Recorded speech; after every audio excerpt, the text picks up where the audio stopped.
As we wait for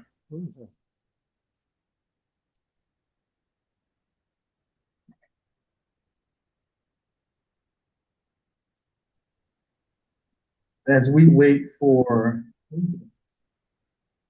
as we wait for folks to come in, um, why don't we start to collect journal responses? I'll start with you, Ms. Sharon.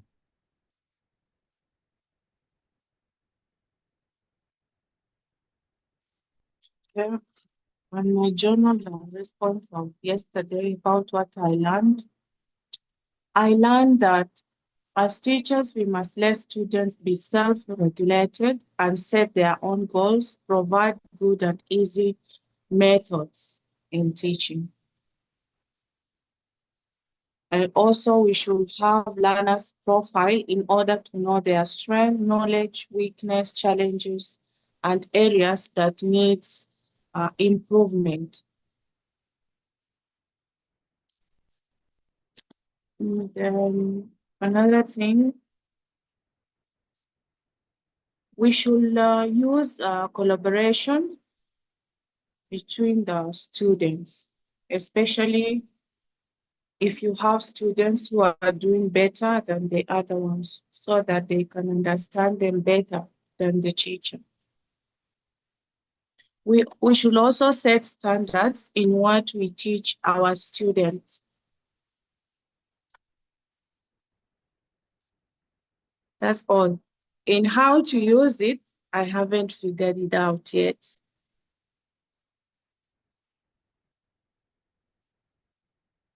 All right, give me 1 second.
Sorry about that. Everybody's looking for work right now because it's the beginning of the school year, and people are calling me and calling me until I pick up.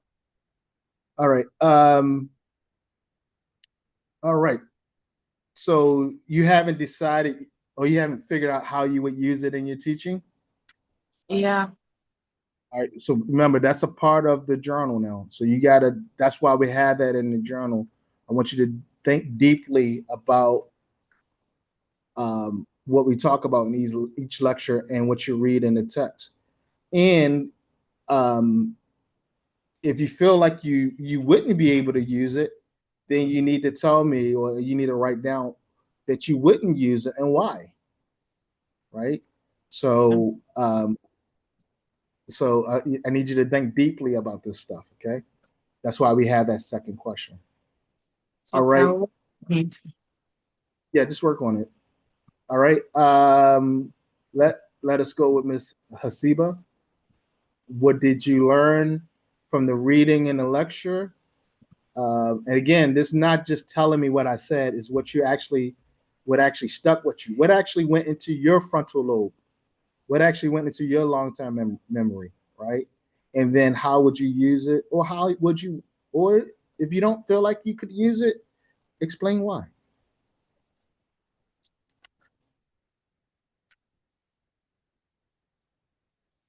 You're on mute, Miss Hasiba. Sorry. Yesterday from your classes, I've learned a new thing which is called as agency. Create students who are agents, right? So elements of agency that was new to me, though we are applying it. So that self-determination, self-efficacy, and self-regulation. The core which we learned yesterday is like teachers provide opportunities for the students. We cannot create students. We have to provide opportunities for the students. We have to make them problem solvers, lifelong learners, and then we have to make them their own teachers. That is what the goal of the teachers must be. So the teachers must keep on giving them, providing them opportunities and giving them resources. Overall, the teacher must be a resource person so that she can facilitate the work uh, through this process. Then the most important thing which we learned is we have to make the classroom student-centered classrooms. We have to make the students engage so that their brain is their brain remains active throughout. Then we also learned about the process of how brain responds. Either it goes it's stress, or it's if it's stress, we have to give affirmation. That was a new thing which I learned yesterday, like how the child's brain responds. When it is stressed, it fights, or it flights, or it freezes. When this happens, how as teacher we need to respond it. We have to keep on giving them positive energy, rewiring their we have to do affirmation, which is a rewiring tool for this. There was a new thing which I learned. Yes, I think. And also we learned about this motivation. Four types of motivation: intrinsic, extrinsic, instrumental, and integrative. And as educators, we have to be intrinsically motivated. Well, as educators, we have to be interested. No, It's we don't not. have to. Hey, listen, some of your best educators are instrumentally motivated. Instrument. Hey, some of them want the money, and they're good. And you'll have some students who are instrumentally motivated, and they're excellent students, right? That's why the point that I was trying to make yesterday is that yes, we as educators, we like students, or we enjoy students who are intrinsically motivated. We really enjoy those students because they help us out in the class and they confirm our egos, right? Whereas an integrative student may not confirm our egos because they're there for other reasons other than us, right? They're there to be around their peers. They're there to be on the soccer team, the football team. They're there to find a girlfriend or a boyfriend. They're there for other reasons other than maybe learning. Okay. So, but that's fine, right? It's okay if they're integratively motivated. It's okay if they're instrumentally motivated. It's okay that extrinsically motivated. We just know from the research, we know that students who are motivated, intrinsically motivated students, they're more likely to store information in their frontal lobe, their thinking part of their brains. All right, it's easier to do that with those guys. Okay, Just some housekeeping. As I said yesterday, we're going to talk about planning. 90% of what we do as teachers is plan. Just some housekeeping real quick. Ms. Hasiba, you sent me some Gmails. What I'm going to do is I'm going to send each person, you'll get an invitation to enter the classroom in your email. If you don't get the invitation, because sometimes for some apparent reason, it goes to spam or whatever the case may be, let me know tomorrow. Or better yet, I will do it. You know what? I should do it right now. Let me do it right now. So I ensure I'm gonna do it right now while I have you guys. And you can let me know sometime during the class whether you got the invitation. Because if not, I have to send you the. You know what? Better yet, I'll make this even easier. I don't know why I make things hard. I'll make it easier. I will send everyone the Mr. Siva. Can you send everyone who's going to be in the class and take the certificate, the link and the code, because you have it, right? You already have Yeah, it. I can. So just give it. That's easier Okay. than me trying to. And I spelled somebody's email wrong, and then da da da da da. This is easier if you just give them the link and the code. Okay. Okay. All right. How's everybody doing today? Everybody's looking mean. Smile. Smile, smile. Everybody's all mean. Come on, remember those RESs. Listen, let me tell you something. I am not a morning person. I've never been a morning person. I'm just not. I don't get started until around 12 o'clock, 1 o'clock. I've always been a night owl, right? As I get older, I'm starting to get better. But when in my younger day, I was in the Army. I would have to get up at 3 o'clock in the morning to be at formation by 4 because we would work out at 4 in the morning. And I was an officer. So that means I had to be there before my troops got there. And I tell you, my alarm would ring at 2:50 in the morning. And you know that you talk about an evil person. You talk about cranky and just not interested in anything that was going on in life at 2 in the morning.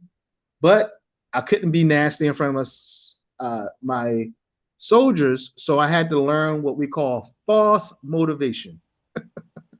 And I had to pump myself up like, yeah, I really want to be here. Yeah, it's 3 o'clock in the morning. Yeah, life is great. And you got to do the same. And I had to do the same thing with my students. So, I'll have an 8 o'clock class this semester. And I got to catch myself before I walk in with my students, before I walk in the classroom. As I'm walking towards the classroom, I'm like, all right, Ray, you want to be here. You want to be here. So when I walk through that door, it's like, hey, guys, how's everything? It's totally phony. It is phony. Trust me. I am not happy at 7 o'clock in the morning. All right. Unless somebody gives me $1 million, and I'll be happy at 7 in the morning. But outside of that, I'm not happy. But my students are like, why is he so happy at 7 o'clock in the morning? Right? It's called false motivation. They got to see you. You have to be the most positive aspect of their life. Think about it. You may be the only positive person they see all day. Think about it like that.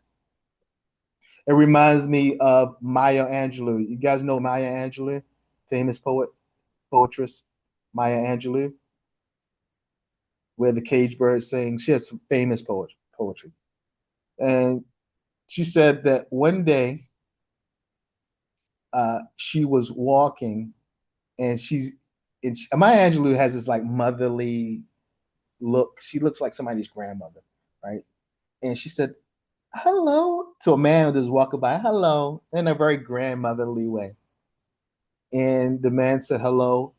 And then she kept on walking, and the man then stopped her and said, "Miss, I was about to kill myself, but now I don't want to kill myself because you said hello to me." Right? Understand that you may be the most positive entity, person, and that person's life, in those learners' life, in your co-worker's life, right? And the person who's walking down the street who's contemplating suicide, right? So it never costs anything to be positive and happy. To be positive and happy is free. And to let that energy off, because when you have a negative energy, it's a cancer. It will destroy a organization. I've never seen a positive. Listen, let me say something. I have been an administrator. I have been a principal administrator in leadership since 2003. I started teaching in 2000, August of 2000. I was a vice principal in 2003, right? I think 2003, 2004. I have never, I've had teachers who weren't great instructors. They weren't great teachers per se, but I kept them around because they were positive. They always smiled. They always was joking. They were positive. I had teachers that were excellent as far as teaching and learning, lesson plans, classrooms, but they were mean and nasty. Every time I walk by that classroom, they're yelling at the students. And I would tell them, listen, either you change your nasty attitude or you have to leave my school. Right? Because I'd rather have some happy students who are open to learning than some unhappy students who know a lot of nothing. Because again, as we said yesterday, my mission as a teacher is to develop the entire person holistically. Not someone who just knows math, not someone who just knows science. I want a problem solver who can be humane. I need the next person to solve the issue between Palestine and Israel. I need the next person to solve the issue between Russia and Ukraine. I need the next person to solve the issue in Sudan. That's who I'm trying to develop. I need to develop individuals who are going to stop wars. I need to develop individuals who are going to have empathy and sympathy. I do not need to develop another cranky Ray Roberts. I don't. Okay. That is our job. And we don't get credit for that. But ultimately, because a large percentage of what you teach will not enter the student's frontal lobe. It will only stay in their working memory. They'll know it enough to pass the test, and then they'll forget about it. And they won't be able to use it to solve problems. So I need to ensure that the stuff that matters goes into their frontal lobe. All right. And this is actually a good introduction for today's topic, which is planning. And so as an introduction, and that was the introduction, but as an add-on to that is I want you to think about something called inert knowledge. Inert knowledge. I-N-E-R-T. I-N-E-R-T. Inert knowledge. What is something that is inert? What does that mean? Inert. What does inert mean? Anyone? Well, inert. Say that again. It's inert, something which is not useful. Yeah, something that's not active. That's static, not active. It's inert, just sitting there. Okay. Most of what we teach students is inert knowledge, meaning knowledge that they won't be able to use to solve problems, especially how the teacher teaches it. Now, remember what we said yesterday. Standards are given to us. The government gives us standards. You're going to teach this, right? So we have to find ways to teach things that students are not interested in and disinterested in ways where it can get to their frontal lobe and they can use it to solve problems in the future. That's our trick. So we have to find connections to what their amygdala desires. Remember yesterday we said what the amygdala is concerned with what? What's in it for me? So we have to take information that the government says our learners need to know this. A lot of that information our learners don't care anything about, right? They just don't care anything about it. So it's our job to take what the government says, what they need to know, and create curriculum that makes it interesting for them, that makes it relevant to them, that satisfies their RAS and satisfies that amygdala. That is our job. And that is why 90% of what we do is planning. Because we are not doing it for one class or two classes or a school or a grade. We are doing it for what? Individuals. Why? Because we don't teach classes, we teach individuals. And each one of those individuals have different wants, needs, and expectations. That's why 90% of what we do is plan. And that's why every school in their curriculum should have an opportunity, should give the opportunity for educators to collaborate. When I was teaching in America, we called it our planning period. And this is an opportunity where you sit down with other educators and discuss. Well, what was going on with Muhammad? And da, da, da, da, da. And you see Sarah today? And do you think Miriam is feeling okay? Da, da, da, da, blah, blah, blah, blah. Well, should we be able to switch this? Let me go home and think about that a little bit harder. That's what the planning period should be. So when you see a teacher sitting in their classroom by themselves in their planning period, or they're running to the store doing their planning, or they're doing something else, no, they should be taught. It should be an opportunity where a collective of teachers get together. There's a man, educator named John Hattie. Have you heard of John Hattie before? Dr. John Hattie out of Australia. Dr. John Hattie has a very famous piece of research that is ongoing. It should be a 2024 version. He updates it every year. And it's called visible learning. You can look it up. Visible learning. Really cool stuff. Because it offers data to us. Remember yesterday we said we make data-driven decisions, right? So he gives us a good piece of data that we can use to help us make decisions. And it's called visible learning. And what he does is he creates a list of things that happen that students experience and that we do to students, or strategies that we give students. And he ranks it to see how effective it is. In fact, I could show you better than I can tell you. Let me give you an example. Give me 1 second. John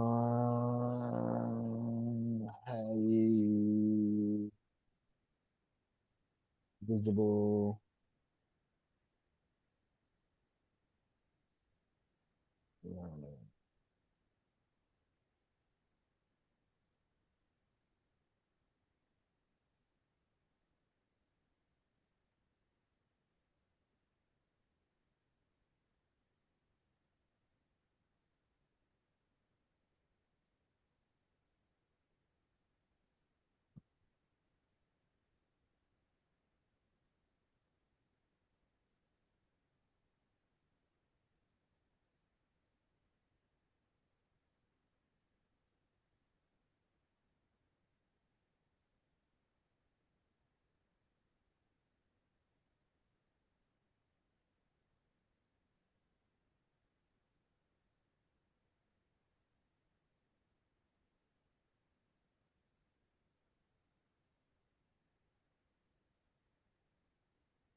All right, let me share my screen.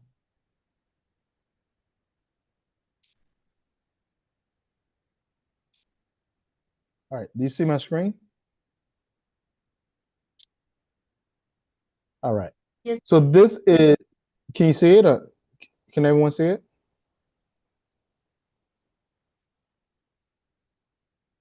Can everyone see it? Yes, no, maybe so? Yes, What yes, we work can. in raising All right. student achievement? All right, good. So this is John Hattie's research. He does this every year. This is a very small list, right? Sometimes this is just an example, and I'm not sure what year this is. Because remember what I said, students change over time, so he has to do it over time because students change. Every year, students are different. So he does one for every year. Now, look at the hinge point is point 4, meaning he calls it the hinge point. Point 4 means that these things are most likely to accelerate learning or assist in learning.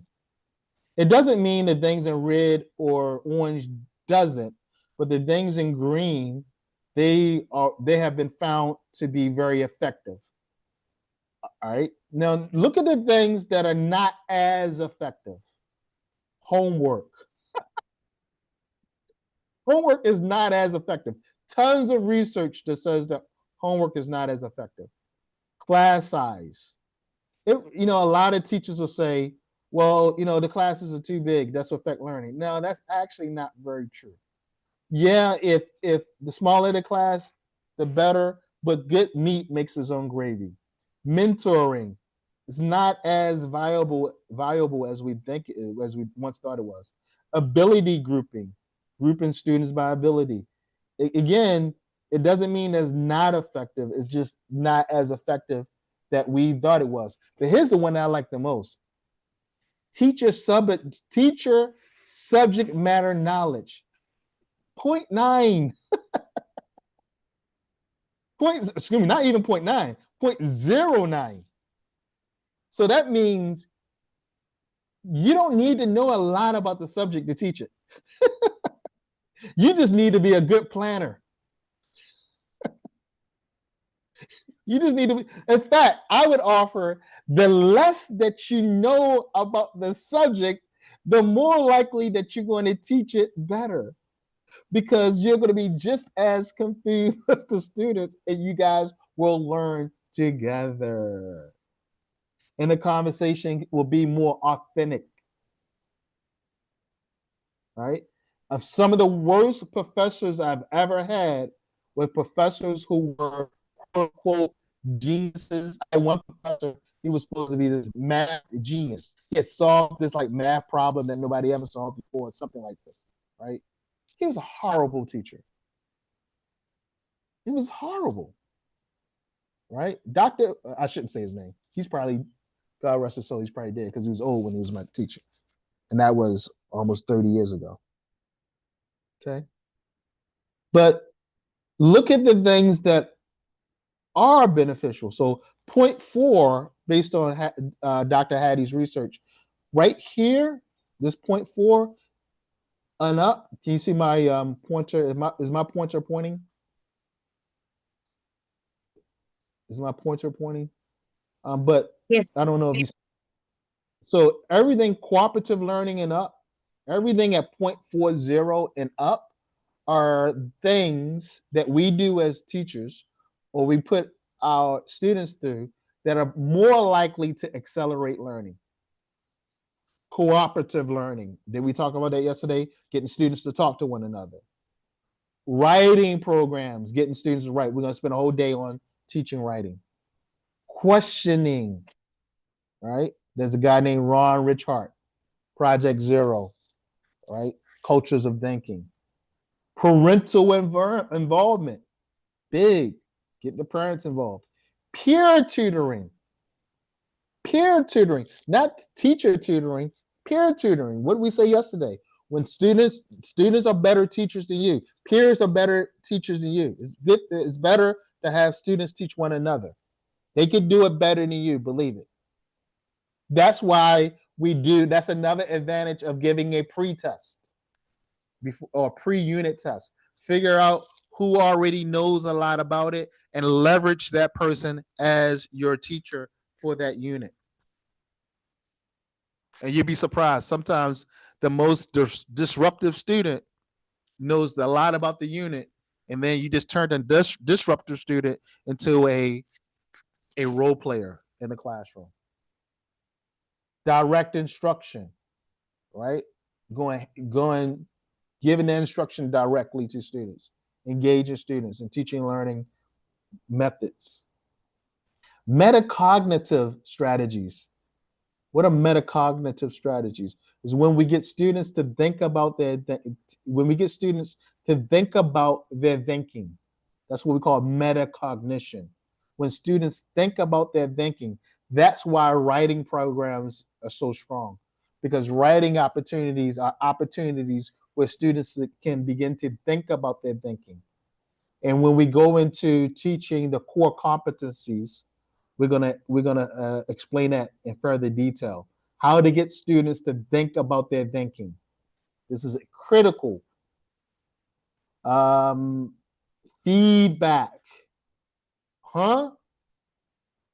This proves that a lot of what I said yesterday, maybe 5% of what I said yesterday was rubbish, but this proved that 95% or more of what I said yesterday has some value. Feedback. Didn't I talk about feedback? Feedback is a part of what? The learner profile. Feedback is important. How are you going to ensure their wants, needs, and expectations if you're not getting feedback from your learners?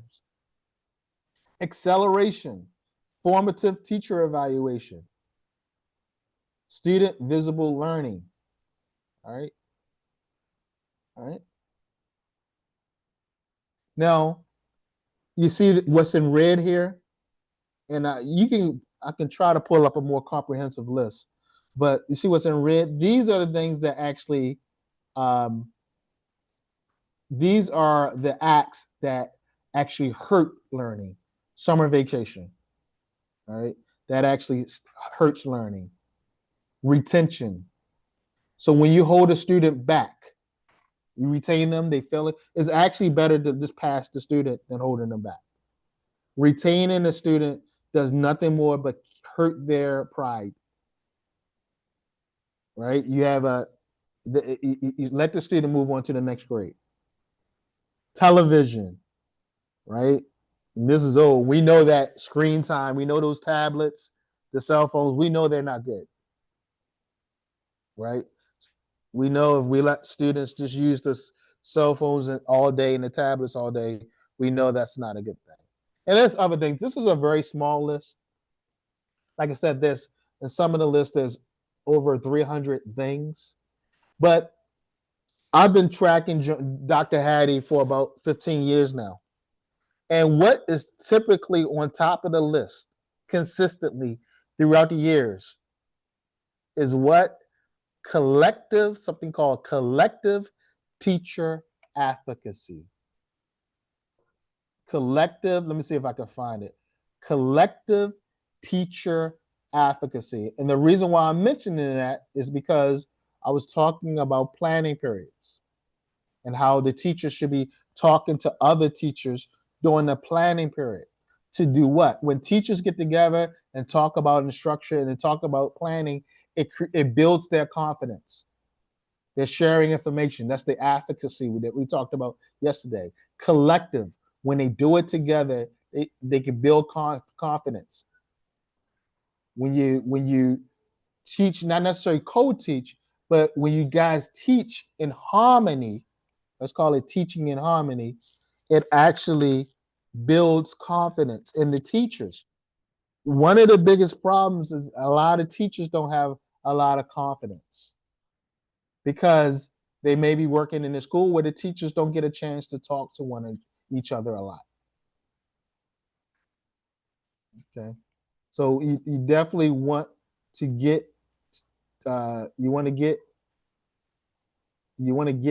teachers talking to each other. Okay. Let's see. This is a more comprehensive list. Let's see if I can save it real quick, just so you can see it, because this is powerful stuff. This is the data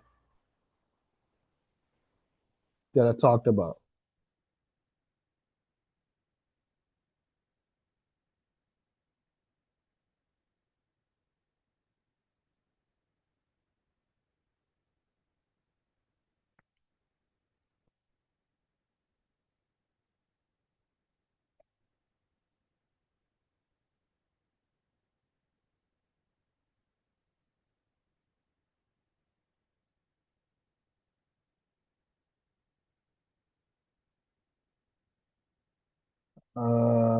Why didn't that save? Come on, come on, come on. Why didn't this save? Oh, let's try that again. Let's try. Oh, okay. I want me to do that. All right, I'll do that. But I want to do this.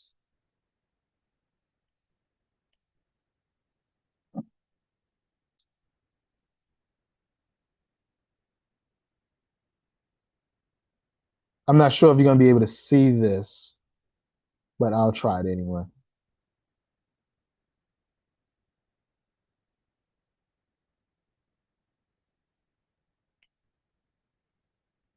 Here's a little bit more comprehensive list. It breaks it down in the category students. I'll put this in the Google Classroom because I don't think you're going to be able to see it.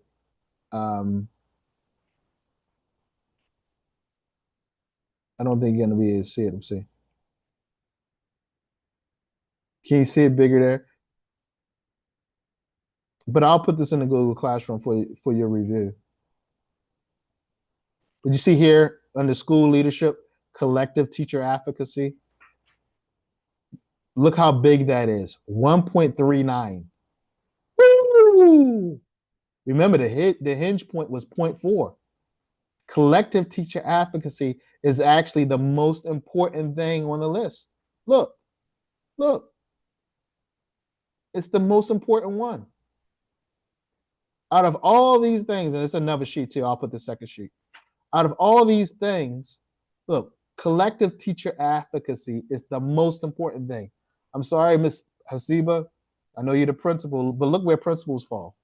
0.37. It didn't even make the hinge a 0.4. Now, principals are important, don't get me wrong. But look how big collective teacher advocacy is in influences on student achievement. It's the most important thing on the list. All right, look at that. Look at the red. Let's look at the things that are not good, which will be everything in red. Suspending students, expelling students, right? Corporal punishment in the home. I have a school here in Riyadh. I was asked to visit the school recently. You know why? Guess what the teachers were doing to the students? Anybody want to guess? And unfortunately, guess what? It was an Indian school too. It was an Indian international school. Guess what the teachers were doing to the students? Hitting them. The teachers were hitting the students. They had too many instances of students, teachers hitting the students. That just doesn't work. Making someone fearful just doesn't work when it comes to teaching and learning. Makes them work when it comes to being fearful, making students scared. Television, there you go. Television, there go. Moving between schools. Performance goals. Look at that. Anxiety. Look how big anxiety is. ADHD, illness, lack of sleep. Look at lack of sleep. These are all things. Bullying. Okay. So I'm gonna put this. I'm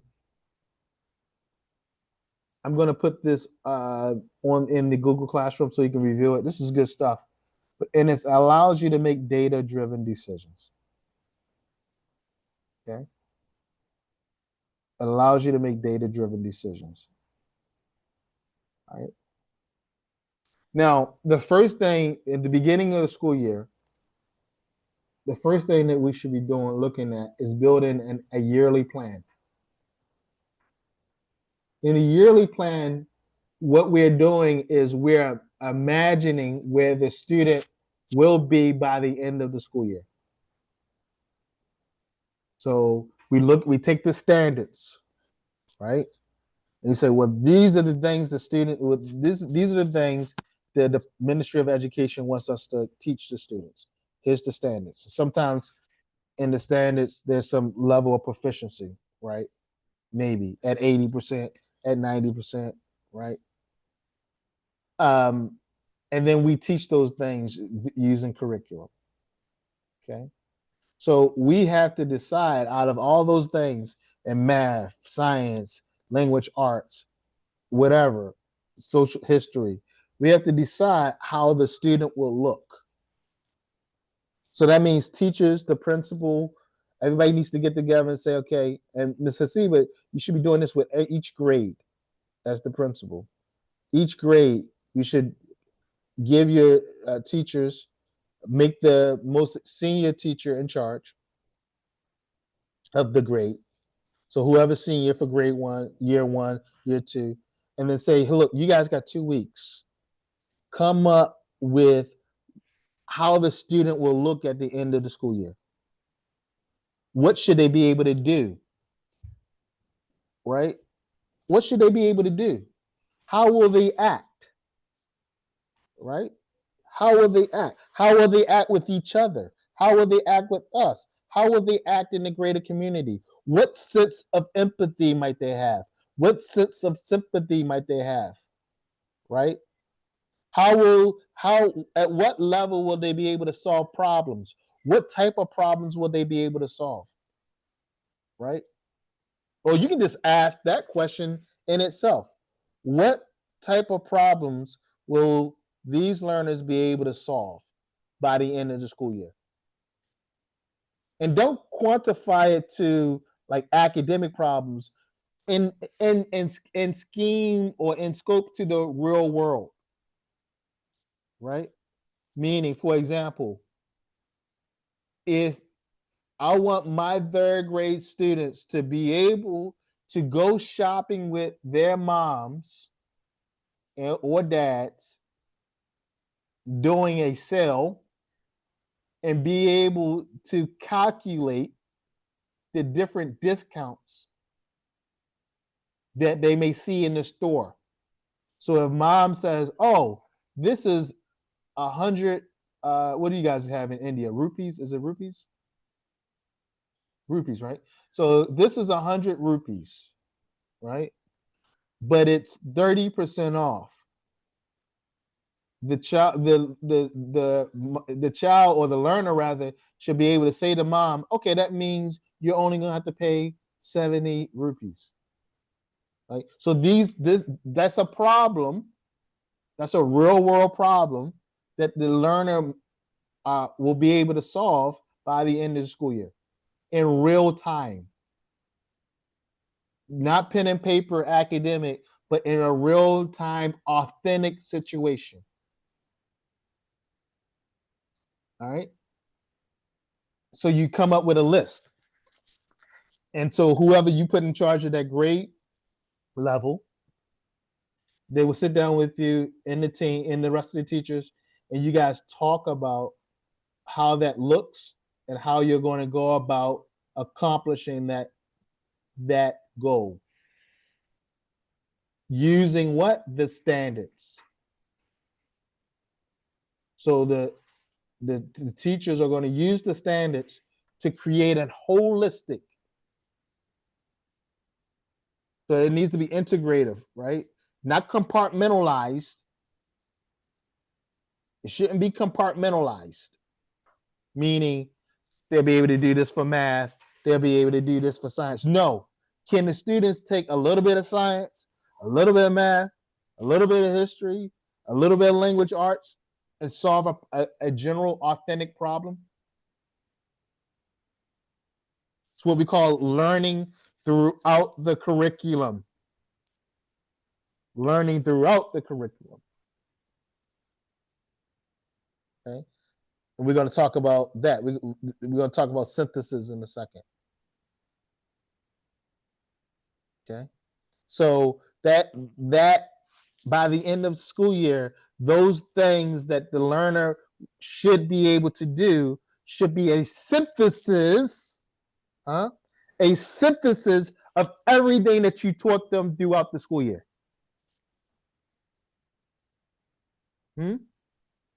Are you guys tracking with me? You follow with me? Yes, no, maybe so. Give me a thumbs up. Or am I speaking Chinese right now? All right. Okay. If don't hesitate to stop me if you don't understand what I'm saying. Okay. This is not me just talking. You stop me if I'm not making sense. So you're going to do that at the beginning of the school year or before the school year starts. This is the holistic. This is the synthesis. After we teach all these things, this is what is created, which is the synthesis. Right? And then you start from right there, the creation that you imagined. The creation that you imagine. You start right there, and then you begin to what? Create it through instruction. Right? Looking at the standards, setting goals, and then you benchmark as you go along, right? We call that backwards mapping. That's called backwards mapping. And as educators, we backwards map. In fact, every profession that builds something backwards maps. I'll give you a great example. What's the name of a famous supermarket in India? Lulu? India. Is it Lulu? What is it called? Yeah. Is Lulu famous in India? Lulu?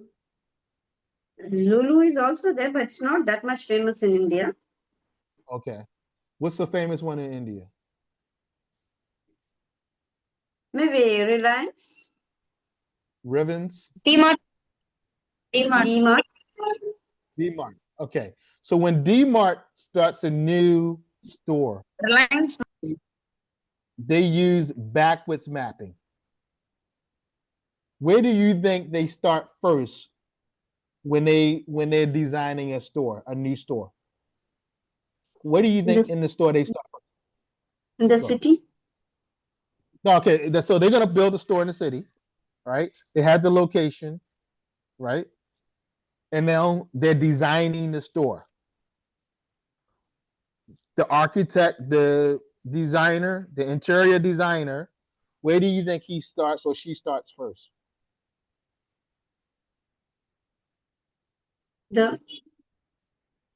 What part of the store do you think they start first? What do you say, Nafa? The foundation.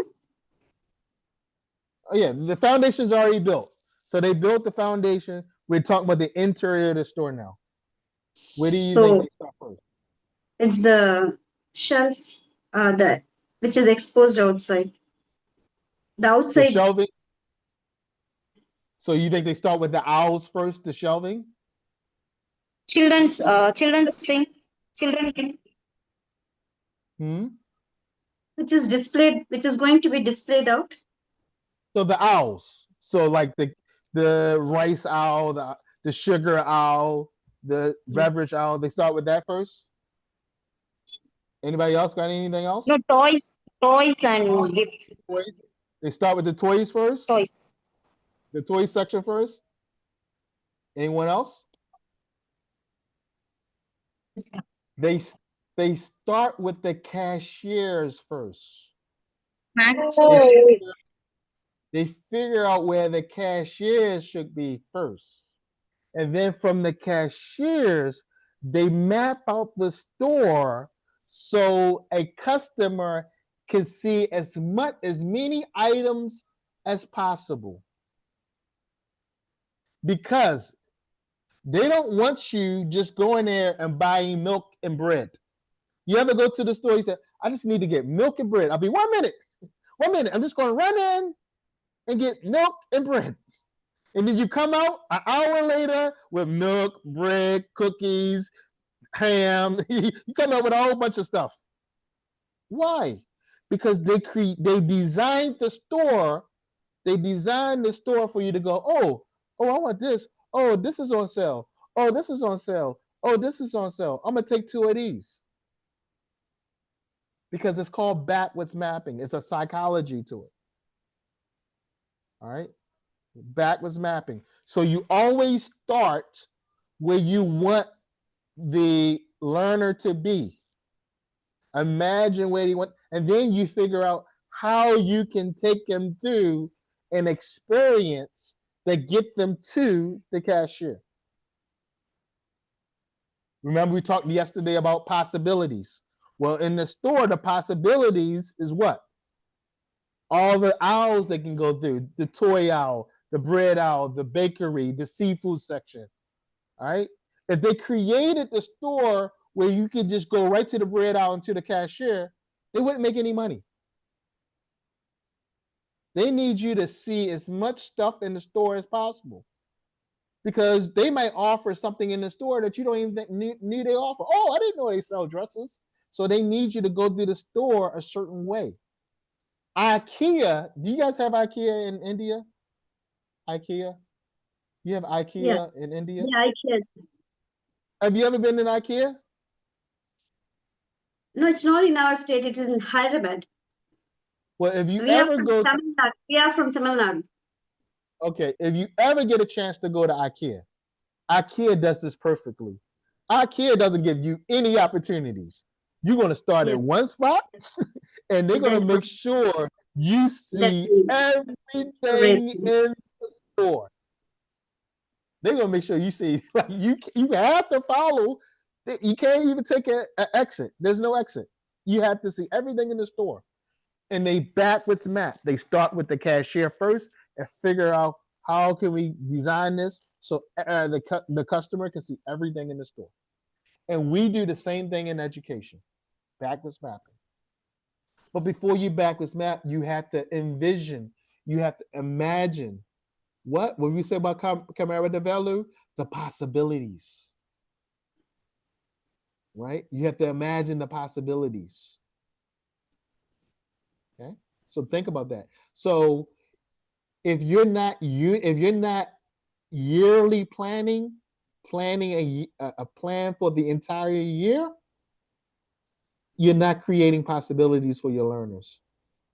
And that probably means you're not engaged in student-centered learning. What that probably means is you're doing a lot of teacher-based learning.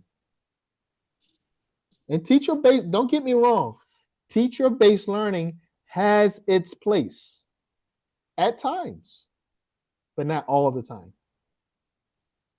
Okay? So we start with the yearly plan, backwards mapping in mind. So we put it where we can see it and we can visualize it. And that's where the scope and sequencing comes in. Because after we build the yearly plan, we're going to have benchmarks. I think Ms. Hasiba, you talked about benchmarks, right? You're going to have benchmarks where you say, where we measure, we monitor whether we're going as planned. And we make adjustments. Things happen. Weather happens, right? Life happens. Unfortunately, tragedies happen, right? And so these things stop the plan. So we have to scope and sequence because life is chaotic. Hey, I didn't make it. Life is chaotic. So as teachers, we understand that life is chaotic. So we're always looking at the plan, scoping, sequencing, readjusting, benchmarking, stopping, starting, pausing, moving fast, moving slow, to make sure we get as close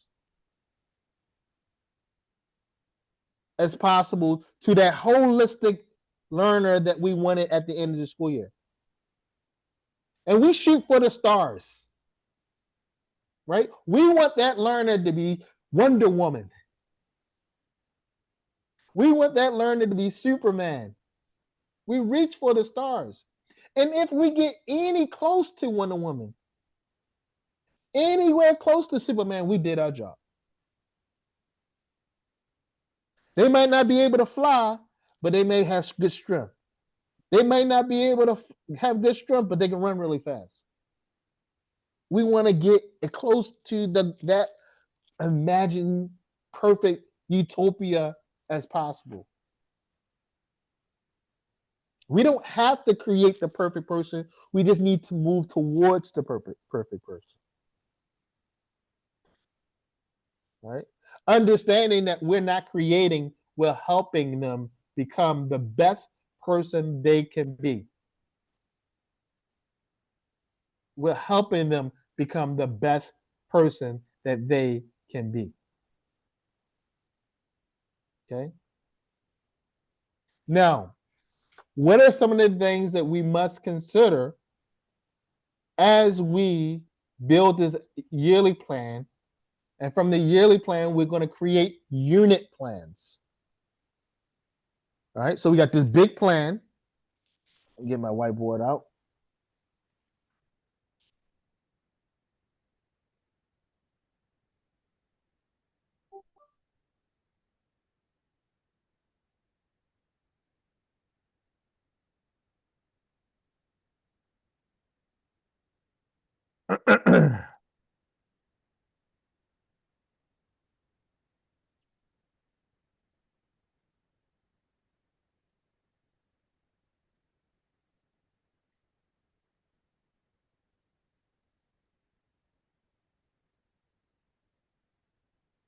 All right. So we have the yearly plan, right? This is the yearly plan. This is day one. In America, we have 180 days in the school year. Most states have 180 days, right? And then, so this is the yearly plan. It's a AY 25, 26. All right. And then we're going to have units, right? Chunks of knowledge, a chunks of learning.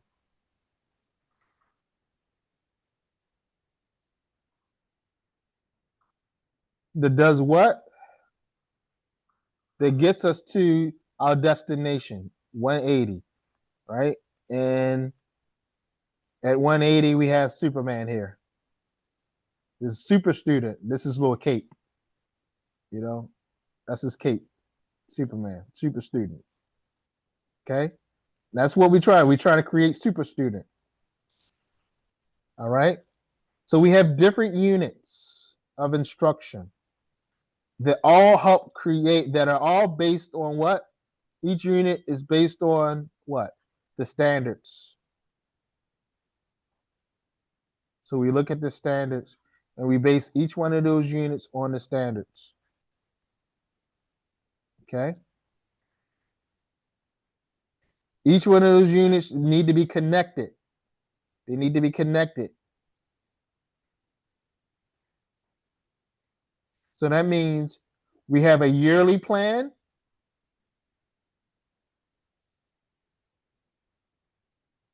And then we have a unit plan.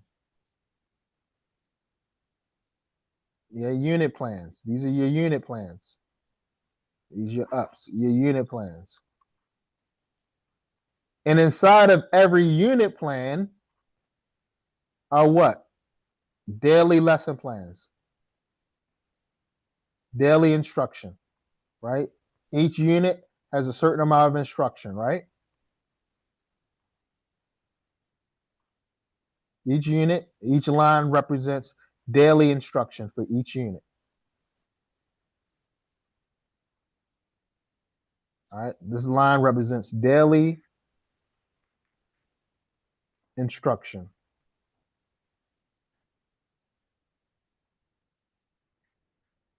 All right, so the daily instruction supports the unit. The units support each other.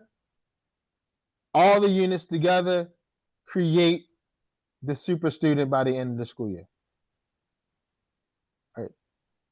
These units cannot be compartmentalized. They must flow together. That's why we call the book, the textbook, Smooth Moves. Everything that we do as educators is a smooth move. Who's a really good dancer here? Sharon, are you a really good dancer? Do you dance well? Not at all. Ah, Sharon, stop it. Who's a real smooth dancer? Who's a really good dancer here? Anyone? Anyone's a really good dancer? Ray, answer the phone for your mother. It's your mother. Call your mother. Call her. Anybody a really good dancer? No one? Well, when you're dancing, you got to be smooth, right? You have to be smooth, right? Guys, hold on 1 second. My wife is calling me. Give me 1 second.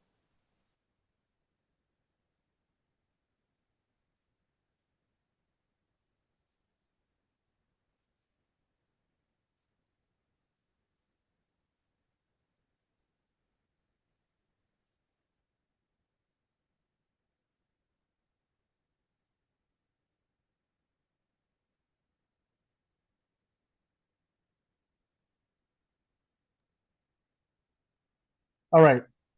So everything that we do as educators must be fluid. What do I mean by fluid? Can anybody tell me what I mean by fluid? Fluid. Consistent. Consistent. What else? Everything's integrated, right? Everything's connected with each other. There are no breaks. It's fluid. Okay? There are no breaks. It's fluid. Right? Think about that as you're creating your unit plans. Think about that as you're creating your yearly plan. They cannot be compartmentalized. What do I mean by compartmentalized? Meaning, here's one chunk here that has nothing to do with the next chunk, that has nothing to do with the next chunk, that has nothing to do with the next chunk. All the chunks should be integrated. Make sense? So unit 1 should be integrated with unit 2, should be integrated with unit 3, should be integrated with unit 4. To take it a step further, math should be integrated with science, should be integrated with language arts, should be integrated with history. Now, do you understand what I mean by curriculum? How we affect the curriculum? Because in a good teaching and learning system, what would happen is during that planning period, I would take the grade 6 math teacher with the grade 6 language arts teacher with the grade 6 science teacher, and we would all plan together. So whatever I'm teaching in science is going to be connected with math, will be connected with language arts, will be connected with history, will be connected with physical education, will be connected. Make sense? So that all the learning is what? Fluid. Meaning, what's the advantage of that? The advantage is if Ray Roberts, who hates math, but loves language arts, right? The language arts teacher, because the lessons are fluid, the language arts teacher is going to say something that's going to help me in math. So the math teacher taught a concept yesterday. I didn't understand it because my RAS is what? Fight, flight, or freeze. Fight, fire, freeze. I hate math. I hate math. I hate math. Right? I don't need this anyway. I'm going to be an English teacher. I don't need this anyway. Right? So I'm really resistant. But because the lessons are fluid and not compartmentalized, the English teacher will say something regarding math. Then I go, oh, that's what the math teacher meant. Because the English teacher can speak a language that I understand, and the math teacher doesn't speak that same language. The math teacher is speaking the language of math. I need the language in English to help me understand math, and vice versa. This is the advantage. Also, repetition, seeing the same themes over and over again, which leads me to a critical point. Please take this down. All these units must have themes. So at the beginning of the school year, in a system where you have collective teacher advocacy, you say during the planning week before the students come, you say, what are going to be the themes this year for third grade? What are going to be the themes? Or maybe you have school-wide themes that every grade uses. All right. In the ESL world, in the language teaching world, we call these themes where they at? We call them comprehensible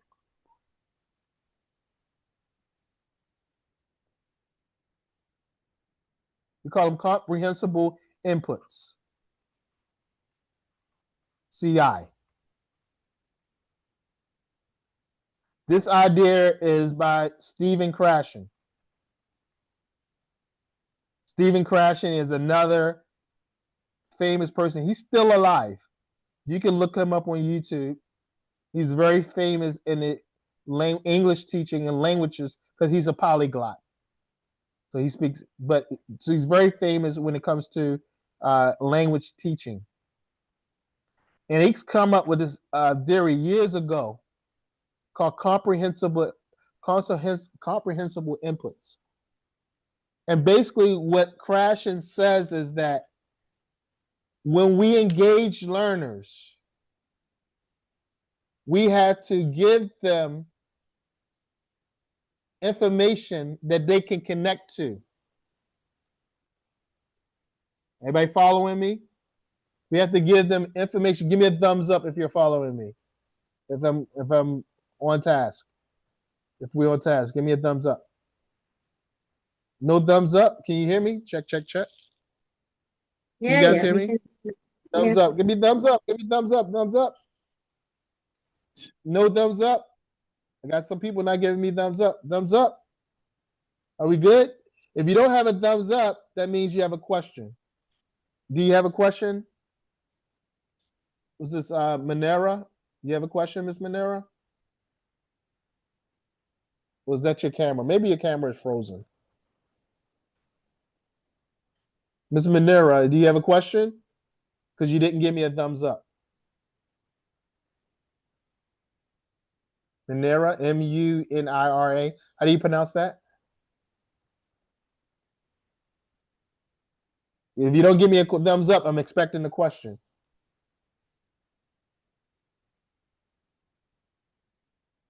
All right, then she disappeared on me. All right. So comprehensible inputs, all right, is to make sure that the information that we're giving students, they can connect with. It satisfies their amygdala. It satisfies their RAS. So we give them comprehensible inputs. Krashen says you need two things for comprehensible inputs. Two, to have comprehensible inputs, whatever the input must be understandable.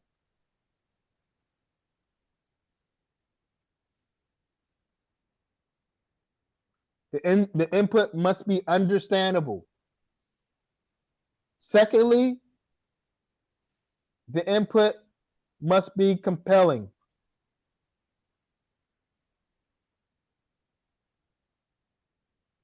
That's the two variables needed for comprehensible inputs for CI. The input must be understandable and it must be compelling. Understandable to the learner and compelling to the learner. This is a very important key.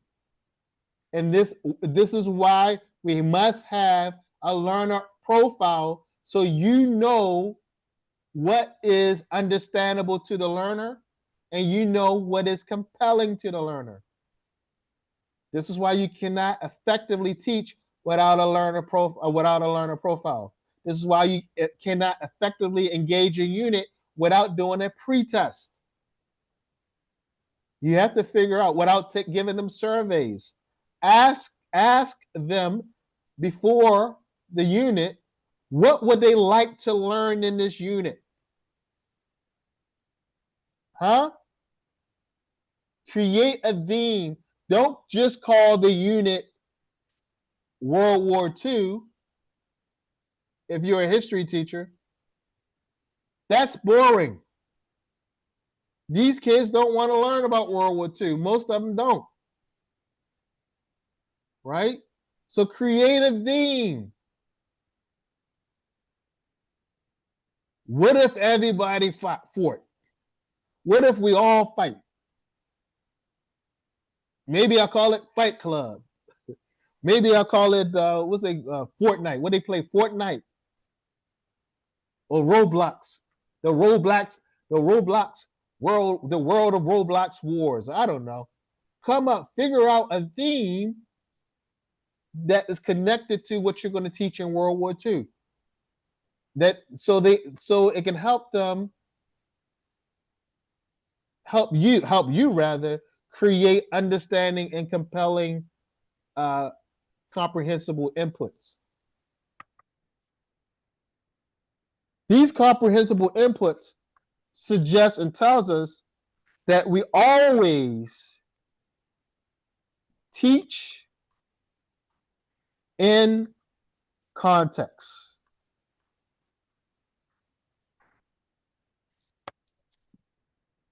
We always teach in context, whether it's big themes, all right, or daily lessons. We always teach in context. Can anybody, without looking in a dictionary or asking AI, can anybody give me a definition of context? Definition of context, of the word context. We should be, context means we should be up to the subject or the message. The message, okay. Give me a little bit more. All right. Sharon, I think you have it in your notes already. What is in your notes already, Sharon, about context? What is context? Sharon, I'm gonna put you on detention, Sharon, if you don't know this. You're gonna be in trouble. You're gonna stay after class. Stay after school. I want everyone to write this down in your notes. This is important. Are you guys ready? Context. Context is the situation the student understands. I'll say it again. Context is the situation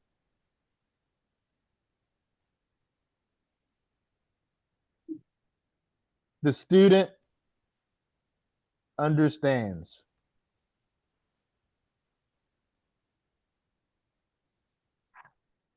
I don't care what you're teaching, what subject, what grade, adults, young people, kindergarten, early childhood, whatever grade, you always teach in context.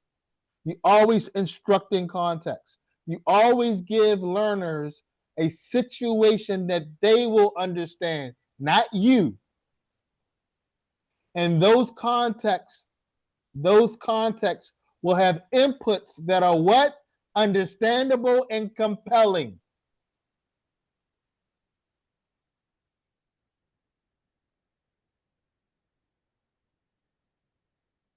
And a lot of times you have to learn a profile to get better context. Now, some contexts we understand universally, right? Raise your hand if you've never been hungry before. All of us have been hungry at some point in our life, right? Right? Being hungry is a context, and you can create a lesson around that context because students understand what it means to be hungry. Huh?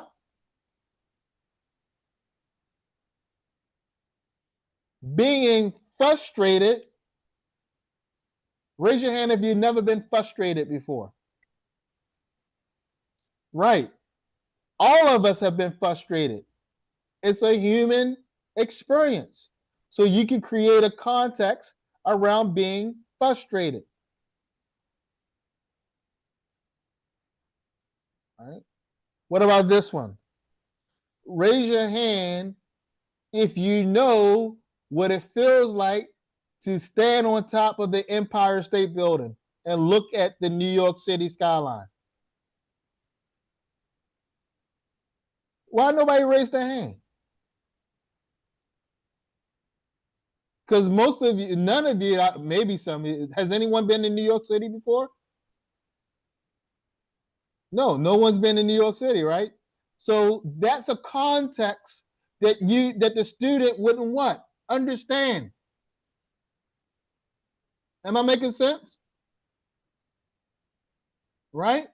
So if I came into class and I was your student's teacher, and I said, guys, today today I want you to imagine standing with me on top of the Empire State Building, looking at the beautiful New York City skyline. The students will not be able to imagine that. Why? Because they've never been in New York City, and they definitely haven't been in the Empire State Building. However, what's a famous landmark that everyone's been to in your city or your state? What's a famous landmark that everyone goes to in your city or state or town?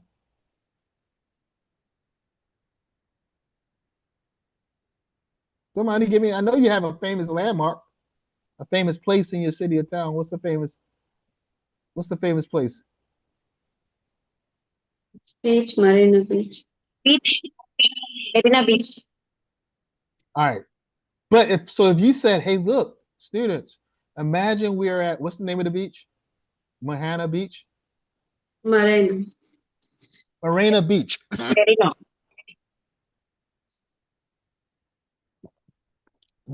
Was that Marina Beach? Yes, yes. Marina. Imagine we're on a Marina Beach with our feet in the sand and the water splashing against our feet. Will most students be able to understand that context? Can they put themselves in that situation? So context is the situation the student understands, they can imagine themselves in. This is how we make our teaching authentic. And this is another reason why we should not be using textbooks from other countries. Huh? This is why we should not use textbooks from other countries. Because a lot of times there are going to be things in that textbook the student cannot imagine.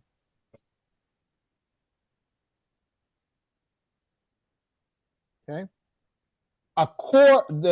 when we talk about instruction and we talk about planning, we have to always consider and think about what are the contexts that we're going to use, the situation the student understand, the situation that the students can imagine themselves in, and then the individual inputs that we can do, that we can give to build that context, which we call comprehensible inputs. Understandable and compelling. Not just understandable, it has to be compelling. You're going to, and when you're unit planning, these are going to be your considerations as your unit plan. What are the themes in the individual lesson? What are the comprehensible inputs I'm going to use? What are the contexts I'm going to use in each individual lesson?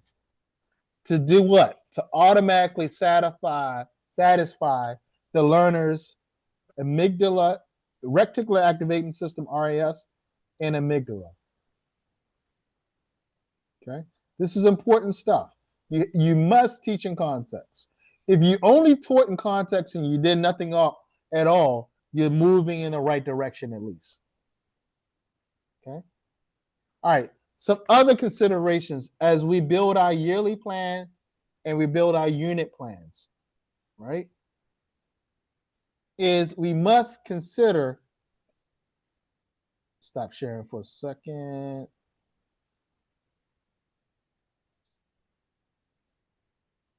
And I'm going to share again.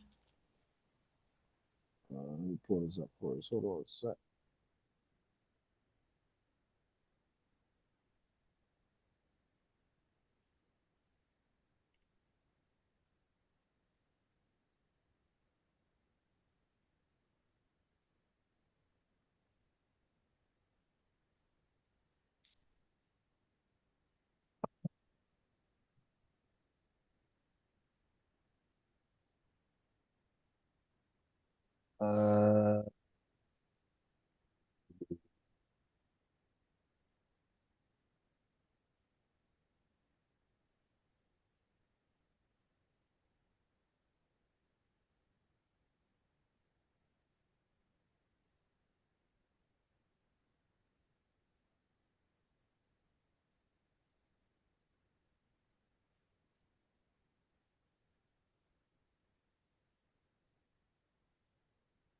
Okay.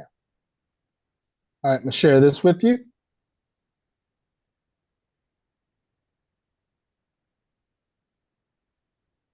All right.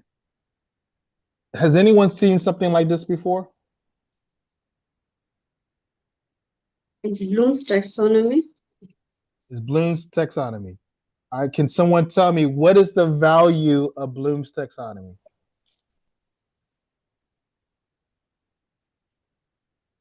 Why is this important to us as educators?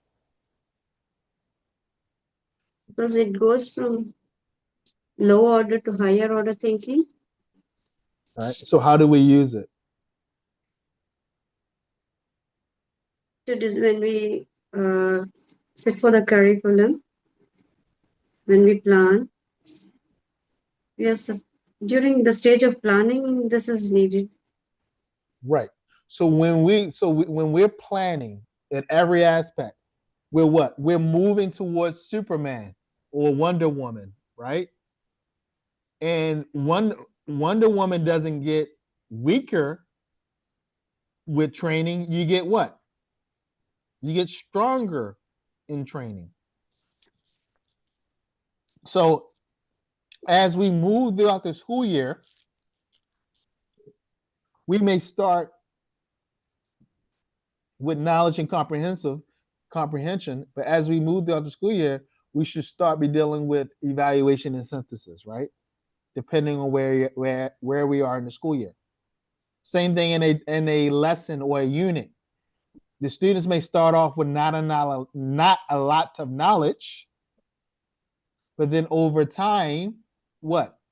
They build their knowledge, and as they build their knowledge, their thinking skills moves higher. Make sense? So our job is to get students to think, be critical thinkers. We hear that a lot. Critical thinking, right? Critical thinking. We hear it all the time, right or wrong. Critical thinking, critical thinking. You must have be a great critical thinker. Well, the way that we help develop students in their critical thinking is by moving them up Bloom's taxonomy. Okay. Now, just keep in mind. I thought I had one already. Keep in mind, there's two taxonomies, right? Two Blooms, isn't that right? Isn't that right? Isn't that right that there's two Blooms? It's not two Blooms, it's a revised version of the Bloom's taxonomy. Oh, there's two. There's two? There's two. The revised one because some people don't use the revised version, and I'll explain why. Or they use it, but they don't use it completely, and I explain why. Let me get both of them up.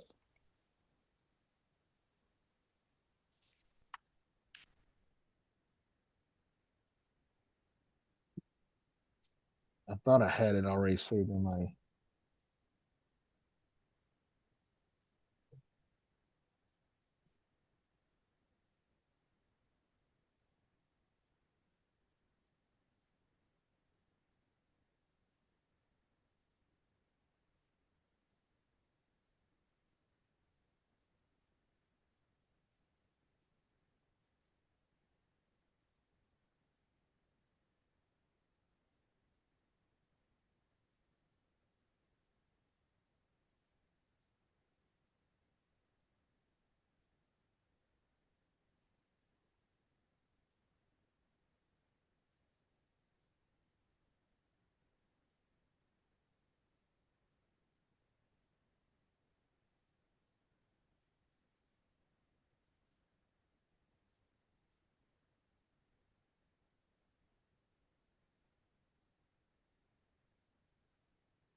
All right.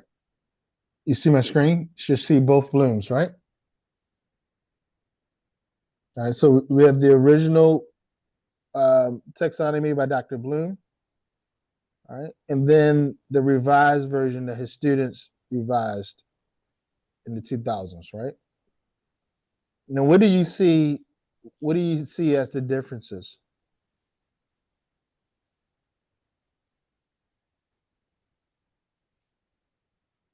Turn your mic on. I think somebody's saying something. Arifa, are you saying something? Yeah, it's creative.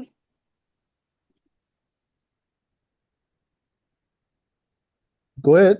Somebody was talking.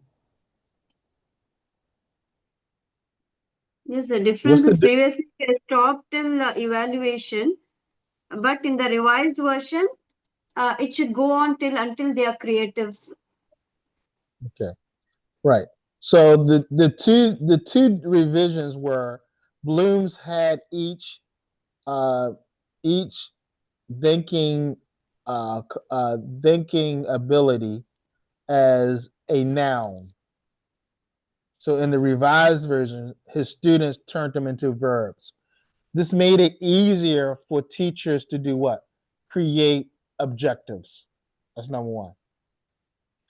And then, as you said, I think that was Miss Hasiba, I'm not sure, that they changed evaluation as, or they changed synthesis or creating as a higher order skill than evaluating.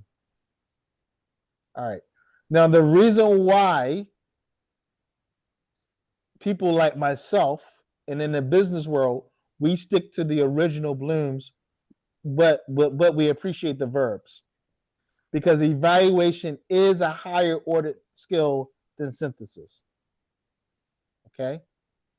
In the business world, evaluation is a higher ordered skill because you can, and I'll explain why.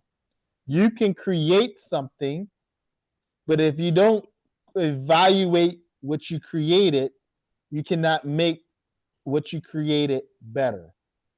So evaluation is about improving on invention and innovation. And I can give you countless of antidotes in history that support that in the business world. Evaluation is definitely a higher order thinking skill than synthesis. All right. So that's why many people like myself, as an instructional designer, I still look at evaluation as a higher order skill.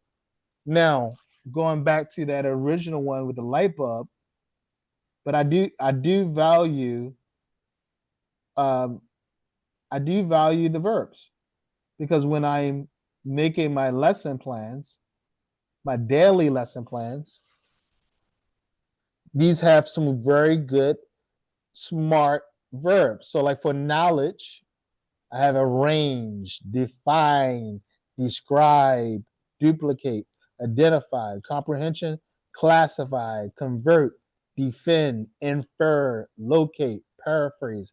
Application, dramatize, employ, predict, prepare, produce.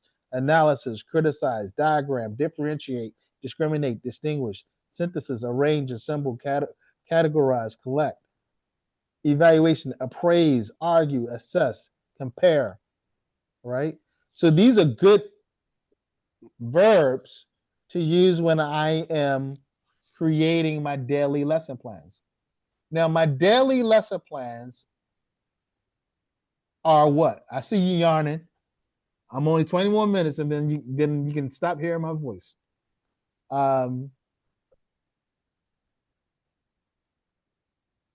Our daily lesson plans are what we use to engage learners directly.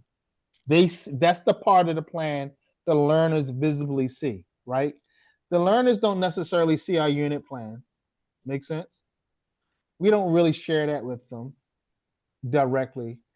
And they don't see our unit plan or they don't see our yearly plan or our unit plan. But we definitely show them what? Our daily lesson plans. How many people write objectives on a board for each class? You write the objectives so the students can see. Okay. You should write the objective. Objectives will be written only on the plan, but not on the board. Yeah. So I was always taught that from back in a long time ago that you always, and I've always demanded this of my teachers, write the objectives on the board. The students need to know why they are there that day. This satisfies their what? RES and amygdala. Okay, today we want to do this. Okay, now I can't get my mind together on that. It's not a mystery. Share your objectives with the students. Even talk about them. Talk about them. Today, students will be able to. That's how I start. Students will be able to, colon. Now, let's see how many, without Miss Hasiba, because I know she knows the answer to this. So I don't want you to say anything, Miss Hasiba.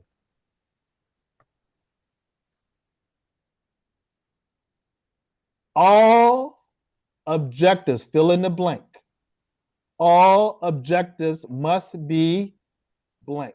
What? Dun, dun, dun, dun, dun, dun, dun. Dun, dun, dun, dun, dun. Dun, dun, dun, dun, dun, dun, dun, dun, dun.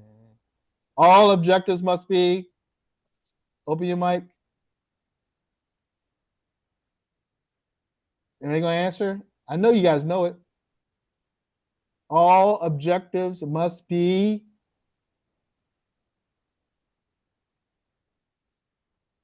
Come on now. Somebody knows the answer. All objectives must be smart. All objectives must be smart. This is how you know you write a good objectives. This is not just for teachers. This is also for business people. Business people also must write smart objectives. Okay. When you see businesses that mark, there was a D mark, you guys that famous, you said D mark, they write smart objectives for their business. And this is worldwide. All objectives must be smart. All right. This is the last thing we're going to do today. And then I'm out your hair for today.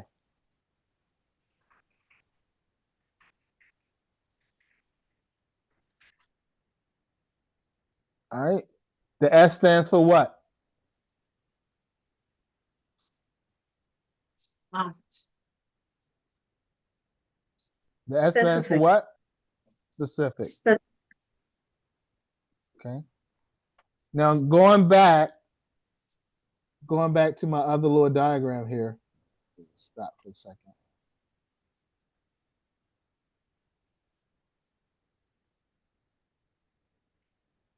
Going back to my little diagram.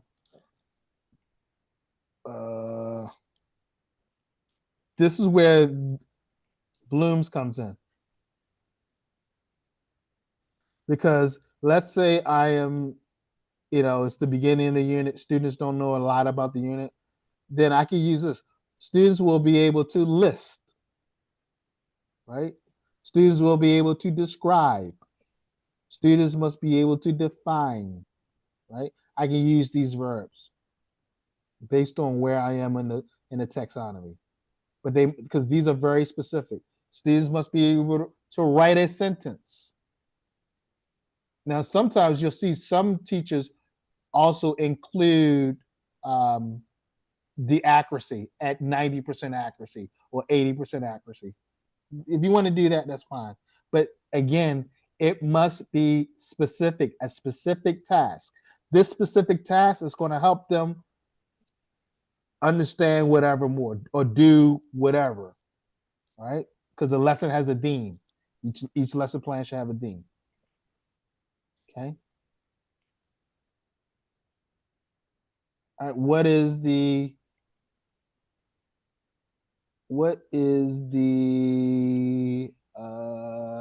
M? Somebody tell me. The M is what? Measurable. Measurable. So somebody explain measurable to me.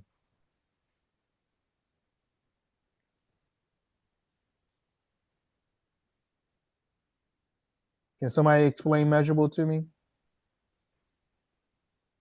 Can I? Yes. We need to measure the child, like check the child whether he has achieved the goal. Right. So measurable means, can I see that they did it? Task, and we can measure them. Can I actually see that they did it? Right? Can I see with my eyeballs that they did it? Can I quantify it? List, write, circle, underline, right? Say, repeat. I can measure that. I can hear it. I can measure. I can say yes or no, they did it. I can create a rubric for it, right? I can create a rubric. I can measure it. What we do not write are things that are not measurable. Like students will be able to know. Students will be able to understand. No, these are not smart. Because you cannot measure no. You cannot measure understand. Right? You can't see that. You can't hear that. So we always write things that are measurable. Now, the in person at the 180 days, that person doesn't have to be smart because that's more holistic. But the daily lesson objectives must always be smart. What about the A? What's the A?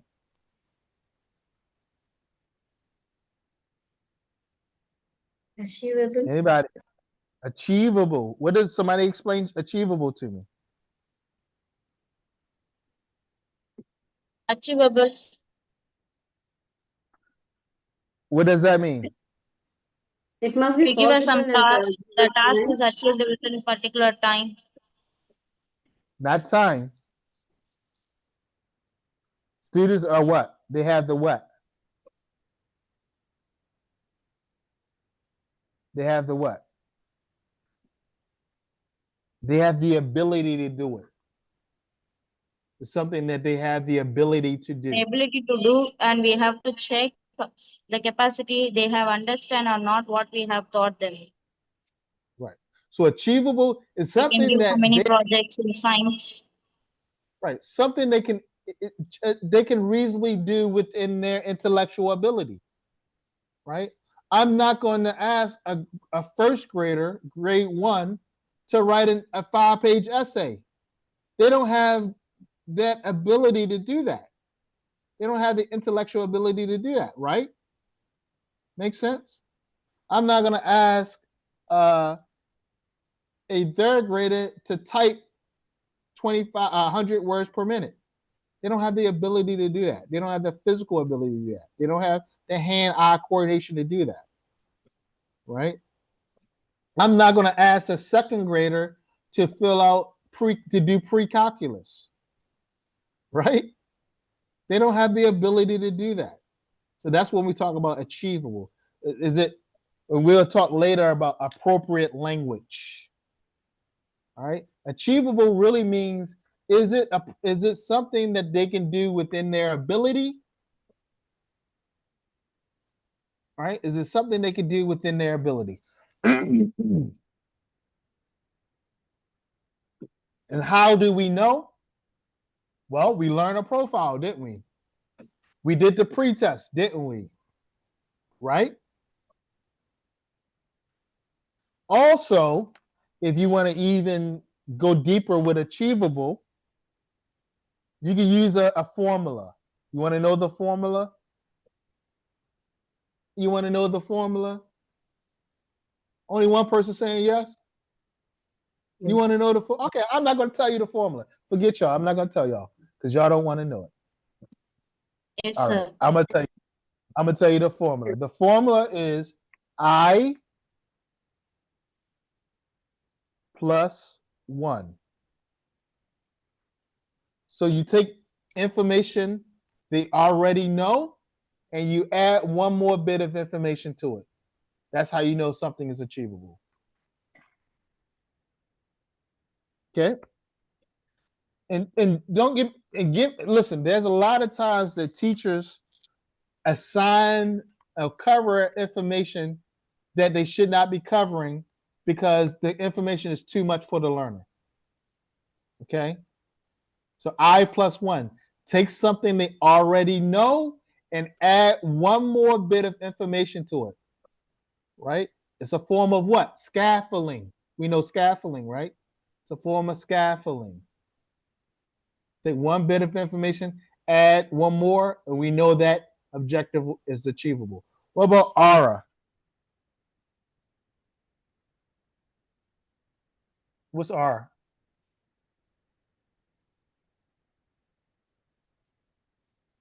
Relevant. Relevant. Let me ask you a question. Or sometimes people call it realistic. Relevant. Relevant or realistic, right? Relevant or realistic. Meaning, is this something that the learner needs to know? Is it relevant to the learner? Is it going to help them solve a problem in the future? And we started this conversation. I don't think I finished my thought on it, this inert knowledge.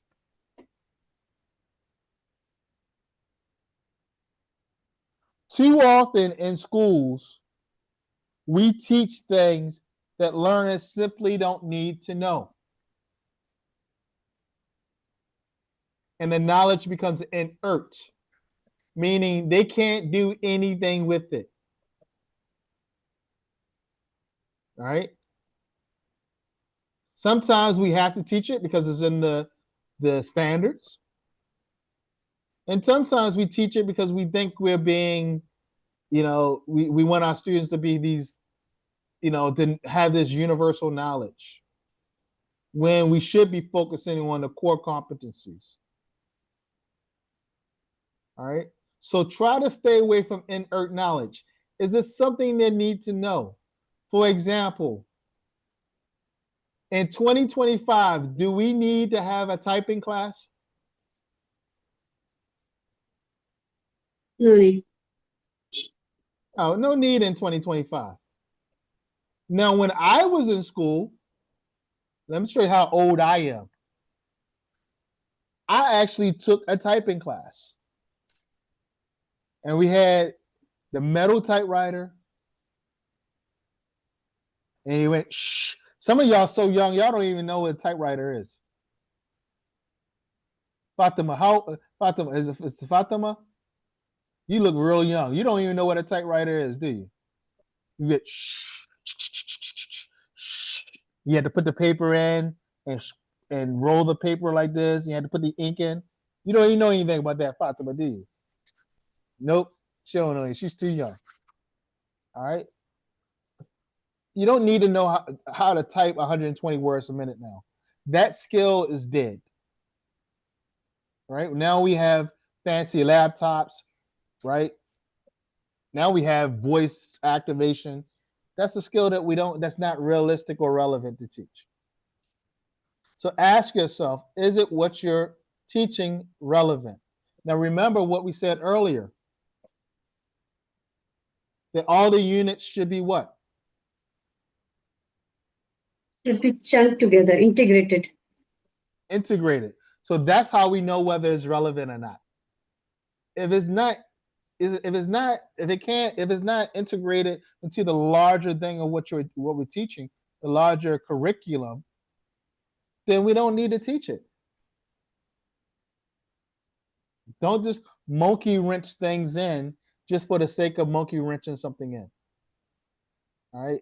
It should be fluid. It should be integrated with everything else that you're teaching. And then the last T is what?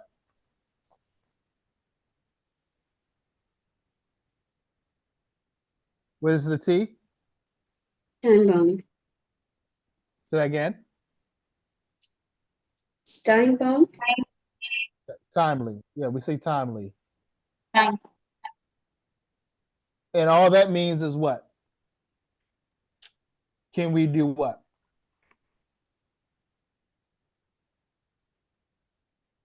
Can we do the activity within the allotted time? I think somebody said that earlier. Yeah. Can we do that activity in the allotted time?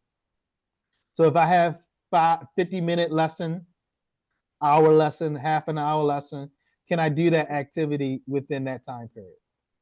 Out of all the ones, that's the one that I always struggle with the most. It's timely, because I have all this stuff and then I don't ever finish all my lesson because I added too much stuff to the lesson. All right. Timely. So timely is very important. Can you do it within a lesson? The last thing that I want to share with you regarding planning, and we're going to talk about how to write a lesson plan tomorrow. I'm going to show you. I think I actually put it, you can review it in the Google Classroom. It's already there for you to review. What do I do for exercise is the lesson. What do you do for exercise? All right. The last thing I want to share with you is Maslow's hierarchy of needs, because that also is a part of the planning process. Because as we said yesterday, we're building the holistic learner, right? We're building a holistic learner. So if we're building a holistic learner, we definitely need to deal with Maslow's hierarchy of needs. I'm going to run through this really quickly. I know I only got 2 minutes left.